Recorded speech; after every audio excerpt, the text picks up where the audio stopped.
Hello again everyone, and welcome back to another video from Old Frames Gaming. I'm your host BK, and I want to extend a very huge thanks to all of our new and returning viewers. Your continued support means a lot to me, and I'm extremely grateful for your viewership. Today's video showcases round 3 of our recent Atog Fest tournament. Though we usually hold it in January, this year's Atog Fest was delayed due to some extreme weather in our area. Well, extreme to us at least, as Western Kentucky doesn't always see a ton of snow and ice. The adverse weather wasn't harsh enough to deter 8 dedicated old schoolers from coming together at Dragon's Den to battle it out, though. The brainchild of Mark, Team Fog's founding member, Atog Fest is a proxy-friendly Atlantic old school tournament. After all, old school magic is all about having some fun, and what better way to do that than by slinging some power. This year featured some really fun decks and some even better players. Next up in round 3 are Shane and myself. Let's get to the deck techs. First up is Shane's list. He was on a Mono White Aggro deck this year, and it doesn't disappoint. He starts off strong with aggressive creatures like Savannah Lions, White Knight, and Order of Lightbearer, and then eventually curves into Sarah Angel. Along the way, he's got Swords to Plowshares, Balance, Disenchant, and Witch Hunter to help control the board and keep opponents off balance until he can buff his team enough with Crusade to get across the finish line. Occasional Javelineers can even lend its services with some direct damage. Rounding out the main deck are Chaos Orb and a couple copies of Nevinyrral's Disc, all-purpose reset buttons in case everything goes wrong. His sideboard features heavy anti-red tech in a full playset of Repentant Blacksmith and 3 Circle of Protection red, as well as a singleton Tividar's Crusade for those pesky goblin decks that show up once in a while. 2 Circle of Protection black are pretty good here too, as mono black has regular appearances in our meta. Moat and Island Sanctuary offer some protection against swarms of ground creatures, and 3 copies of Wrath of God stand by on cleanup duty when battlefields get too clogged up. This is an historically solid strategy that can be tough to beat. Let's take a peek at what I was on for the night. And here we have my blue-black control deck. It has a lot of the role players you might envision in a deck of this sort, as I brought the power cards to help me get a jump on mana early on. A handful of counters in Counterspell, a couple Spell Blast, and a single Force Spike helped me to fight off threats or answer removal spells for my creatures or other troublesome spells. Terror gave me a cheap removal source for opposing creatures. Hymn to Torok provided ways to hurt opponents' hands alongside Mind Twist. Ancestral Recall, Brain Geyser, Library of Alexandria, and 2 Jayemdae Tome kept the card draw going, and the 2 copies of Boomerang helped me to answer other problematic permanents. To close out the game, I brought 2 copies of Control Magic, Clone, and a single Mahamoti Djinn with the help of 2 Mistress Factories that can close a game in short order with all the answers in the main deck. The sideboard features some artifact control elements such as Relic Barrier, Energy Flux, and Hurkyl's Recall for Workshops decks, or perhaps a Titania Song themed opponent. The 2 copies of Animate Dead are good answers for Reanimator style decks, or to retrieve one of my own or an opponent's spicy creature from a graveyard. And Gloom punishes opponents on white, at least in an ideal world. Lastly, a single copy of the Tabernacle at Pendrell Vale shows up to punish creature-heavy strategies by choking their mana. I had a good deal of fun playing this deck, though I'll probably revise it in some future matchups. Since old school tournaments at Dragon's Den are proxy friendly, we kinda have a gentleman's agreement not to play the deck, for what we feel are obvious reasons of course.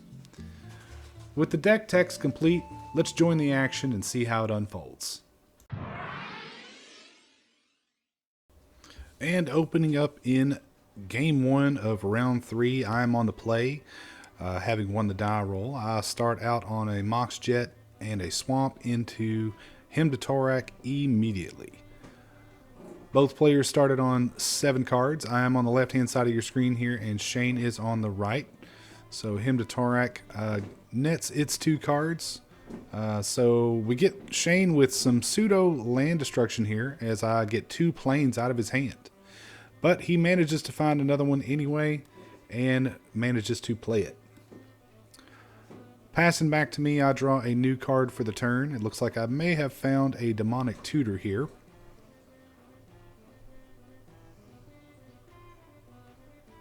Opting just to pass back here. Shane finds another land, goes ahead and plays that Plains, and he follows up that Plains with an Order of Lightbearer, a 2/1 protection from black Pump Knight from Fallen Empires. On my turn, I managed to find and play a Mistress Factory and go ahead and use my Demonic Tutor to go and find whatever might be suitable for this particular moment in time.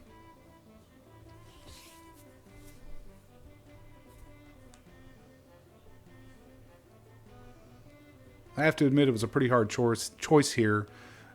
Shane plays a multitude of protection from black creatures, which renders nearly all of my removal ineffective.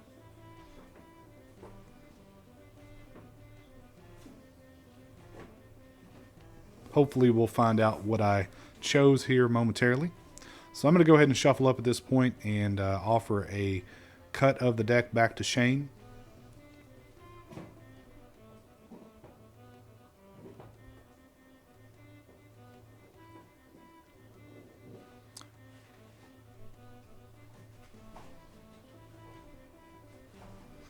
So I found a Soul Ring here. So we're going to go ahead and deploy Soul Ring. Having no blue mana to really counter anything, I might as well make efficient use of what mana I do have. You can see Shane has found a Crusade here, which is going to be troublesome because I have no way to counter it, nor do I have any way to permanently remove it. But he opts to play Disenchant on my Soul Ring. And he comes across into the red zone for 2, sending me down to 18 and then passing me the turn. So finally we managed to find some blue mana, so I go ahead and play an Underground Sea and pass the turn back. Shane draws another card. He's found some form of altered land here and plays a Black Lotus. And here comes Crusade. So that's going to be a little troublesome too. But I opt to Spell Blast it. So Spell Blast is not like Power Sync. Oftentimes people get these confused. With Spell Blast, you only have to pay a blue plus whatever the casting cost is of the target spell. So Shane crashes on over for 2 in the red zone, sending me to 16. And I draw a fresh card for the turn. So here I have 4 mana available to me, but I opt to go ahead and pass back. I found myself doing that a whole lot in this game with just passing the turn back. So Shane has found Serra Angel, which is trouble. He comes on across for 2 with the Order of Lightbearer. I'm now at 14 life. So we're going to go ahead and clone Serra now. We have Serra Angel at home.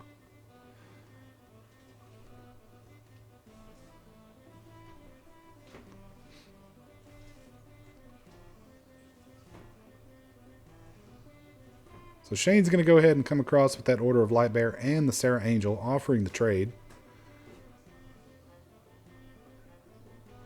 Of course, he can pump that order up to 4 power and give it first strike. So I opt not to block. I take 6 and go down to 8.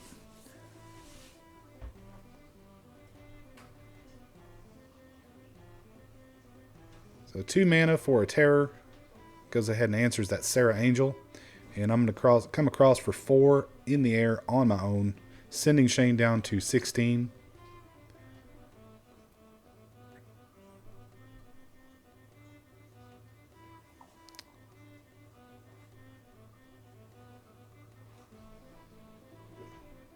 I believe that is a Soul Ring that he has. No, it's not. It's some sort of altered land. Tapping it for Savannah Lines. Pretty good. Not pro-black. Important to remember. So Shane's studying the battlefield here and trying to decide how he wants to proceed into combat. So he comes on across. I opt to take it and go down to 6. And at the end of his turn, I'm going to Ancestral Recall and draw 3 cards. So it looks like I found a Hymn to Torak and a Mox Ruby for sure. And it looks like there I probably drew another clone. So I go ahead and play the Mox Ruby.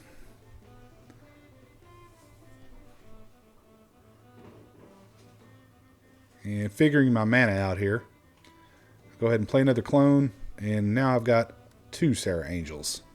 And I pass the turn. So Shane takes a look at a new one off the top. It appears he may have drawn a land there. He's going to go ahead and pay 2 mana for another Order of Lightbearer. Fallen Empire is one of those sets that had multiple arts for certain cards. I believe up to 4 for most of them.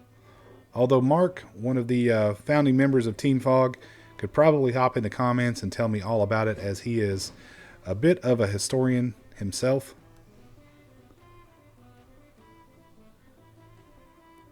So Shane studying the battlefield here again. Seeing how he's going to try to punch through for that last 6 points of damage. And so he comes on across with Savannah Lines and the not summoning sick Order of Lightbearer. I opt to take out the Savannah Lines here.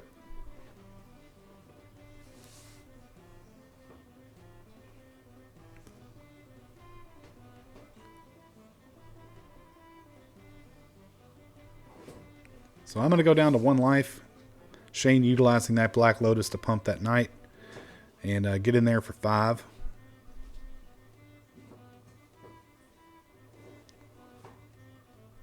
And Shane passes me the turn back. I'm going to go in and untap and draw, and don't know if I'm seeing much here that's going to help. So I'm going to come on across for 8.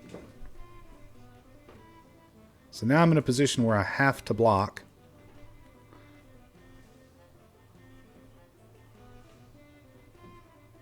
And I go ahead and pass him the turn. Shane untaps. Doesn't really find anything useful there, I don't believe.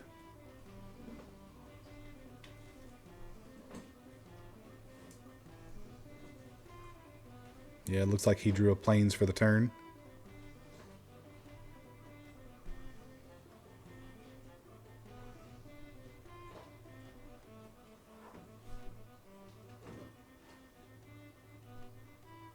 We're just having some discussion here about powers and toughnesses and blocking. But I believe there was a question here about something in particular. It had to do with the new combat trick rules. We were discussing that, and I honestly don't recall off the top of my head how that ruling came down and how it actually affects combat. It has something to do with when the attacking player can respond or do combat tricks. If anyone can explain that ruling in normal terms, please hop in the comments and let us know so that we don't make mistakes further down the road at these old school and pre-modern events. So here we're talking about it, and I believe, if I recall, at the end of it, I just said, do your worst, and we'll worry about it. It's not that serious. So here Shane's going to tap 6 mana and come on across with both creatures. So here I go ahead and animate my Mistress Factory in an effort to try and block some of this. So I'm going to go ahead and block both of these knights and trade.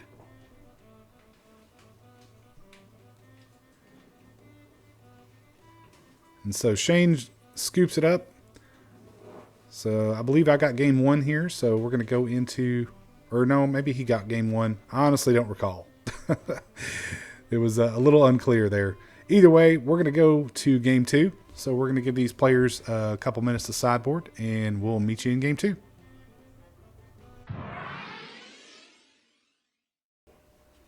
And here we are in game 2, and as it turns out, I did in fact win game 1, so Shane is going to lead off. Both these players starting on 7 cards. He's got a strong opener here of Plains into Mox Pearl into Order of Lightbearer, so already under pressure.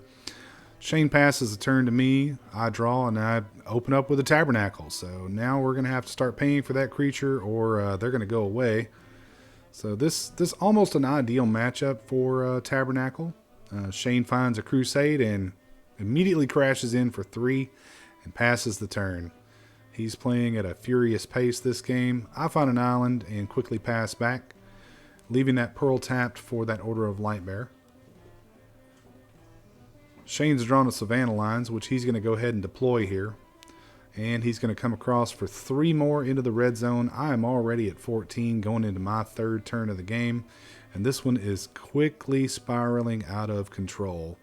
Although I do manage to find a 2nd island and pass back to Shane. But with 6 power on board every turn, that's going to just get worse and worse and worse. So I'm going to go to 8 here. And he quickly passes back. Drawing a card for the turn. I'm going to go ahead and time walk and go ahead and draw 1 more card here. I'm going to deploy a Library of Alexandria, which I'm going to use to tap a card since I had 7 in hand. And just looking for an answer here, and I'm not finding one, but I go ahead and discard a book and pass the turn to Shane. He's going to come across for 6 more and pass the turn back to me. And I find an island and a Black Lotus. But it's not looking great.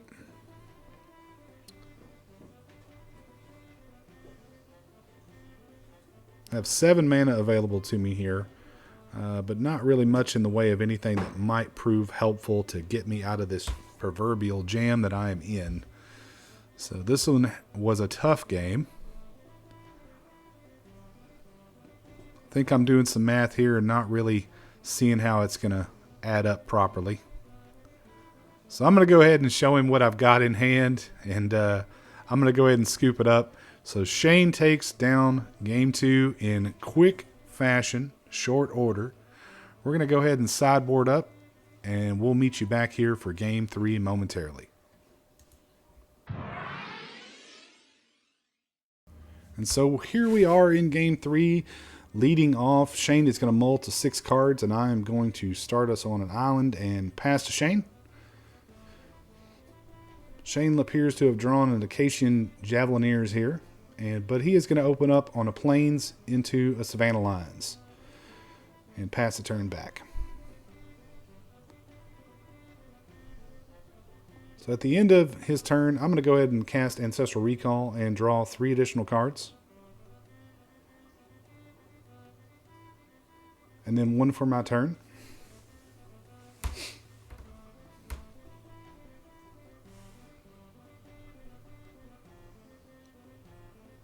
So here I'm going to deploy Mistress Factory into Time Walk.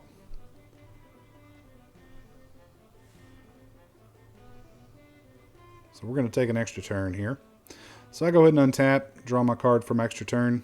I find an Underground Sea, which I go ahead and hammer down.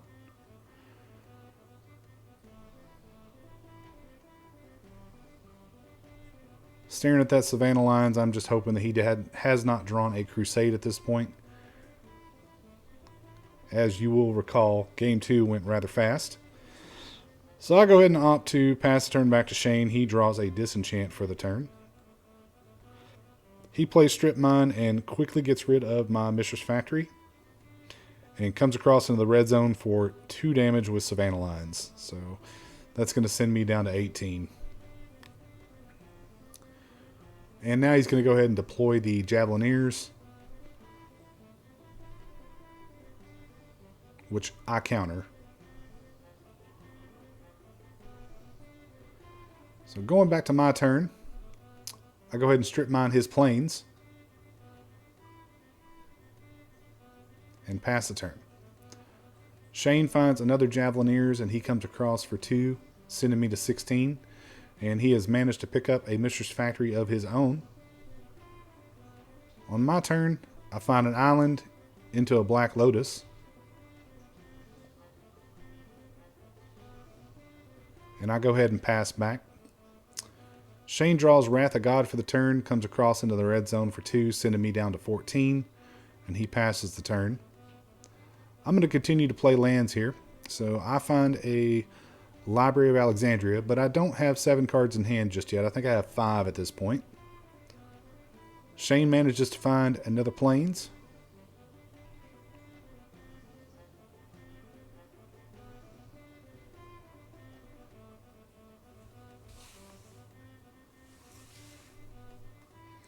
thinking hard about what to do here. He goes ahead and activates his factory, and he's going to come across for 4. I'm going to bounce the factory here and just take 2 and go to 12.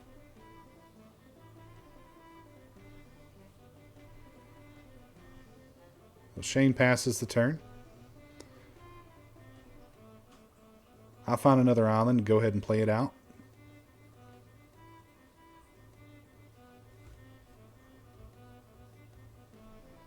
So with that much mana available, I'm going to go ahead and deploy Mahamoti Jin. So now I have a 5/6 flyer that's going to be coming across here before too long.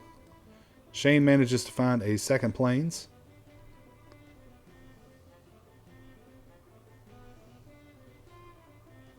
And he goes ahead and plays out a Javelineers.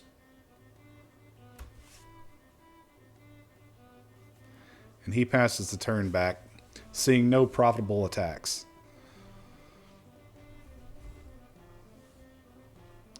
Managed to pick up City of Brass here.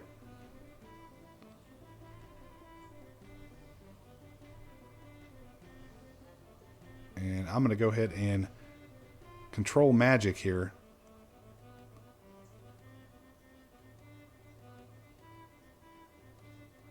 Shane opts to let me have it because it was summoning sick and could not deploy the 1 counter here. And then I come on across into the air for 5 damage, sending Shane down to 15.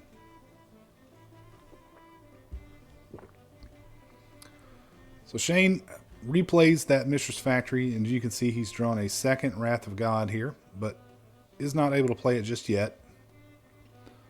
I believe there was some discussion about upkeep to upkeep here.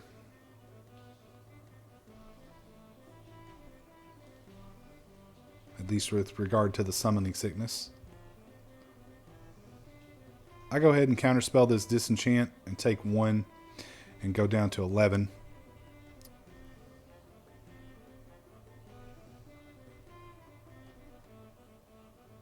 He comes on in for 2. Initially here, I thought about taking this damage, but ultimately, I believe I decided to block here because there was not a huge difference, at least in my mind, holding it up to get the counter, or to use the counter and get rid of the Savannah lines versus just blocking. It didn't really change the clock on the damage race. I go ahead and attack for 5 more, sending Shane to 10. I'm going to go down to 10 here myself and go ahead and him to Torak him. Little did I know at the time that he had 2 Wrath of God in hand.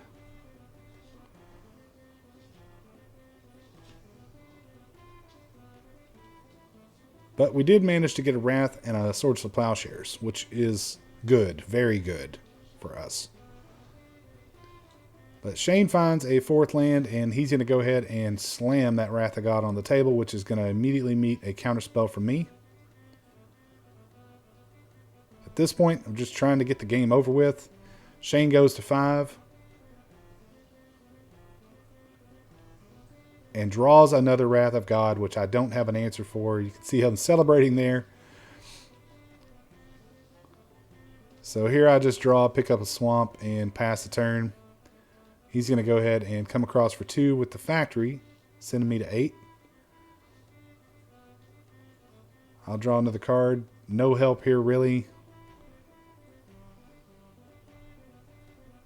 Gloom shows up just a little bit too late.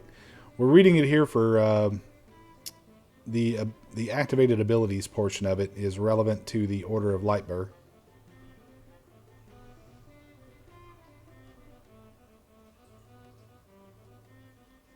So Shane's just going to come across for 4, sending me 2/4. And this is the moment of truth where I don't draw an answer and Shane gets there off that lucky top deck. Better to be lucky than good, I believe is what I told him here.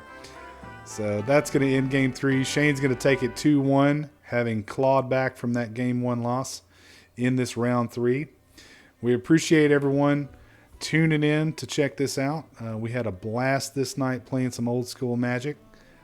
Stick around. I will try and get another video out soon, detailing some of the prizes and showing off a few pictures from Atog Fest.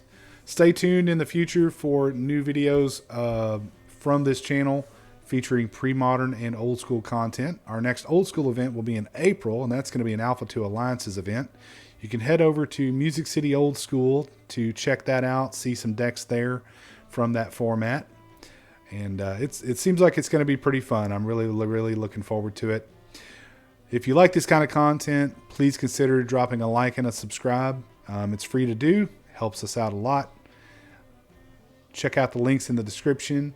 Head on over to The Orb, where Joe Singer features all kinds of old school content and does an excellent job with commentary. You're going to love it. We will see you next time.